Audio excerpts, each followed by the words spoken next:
Anda masih bersama kami di Berita Kriminal Borgol. Seorang pemuda yang meresahkan warga di Kampung Kapitan 7 Ulu, Palembang dengan aksi begalnya yang terbilang sadis. Kini terhenti setelah unit Reskrim Polsek Seberang Ulu 1 meringkusnya.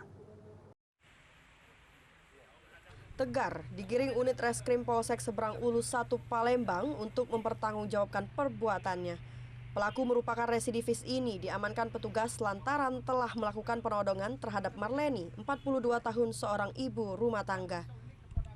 Pelaku diketahui telah melancarkan aksinya sebanyak 6 kali di lokasi yang sama, Jalan KH Ashari 7 Ulu, Kampung Kapitan Seberang Ulu 1 Palembang. Modus pelaku melihat korban yang sendiri di lokasi kejadian, langsung mendatangi korban sambil menodongkan senjata tajam ke arah korban untuk mengambil handphone milik korban. Pelaku yang terkenal sadis ini tak segan-segan melukai korban apabila tak mau memberikan barang berharganya. Mendapatkan laporan para korban, pelaku akhirnya berhasil diringkus di persembunyian di kawasan Seberang Ulu 1 Palembang. Saat akan ditangkap, pelaku melawan sehingga harus dihadiahi sebutir timah panas petugas. Di mana dia melakukan tindakan kejahatannya dengan melakukan pengancaman terhadap korbannya, dan sempat ada beberapa korbannya yang terluka, dan dia selalu membawa senjata tajam sejenis pisau. Ini pisaunya yang dia gunakan pada saat melakukan aksinya.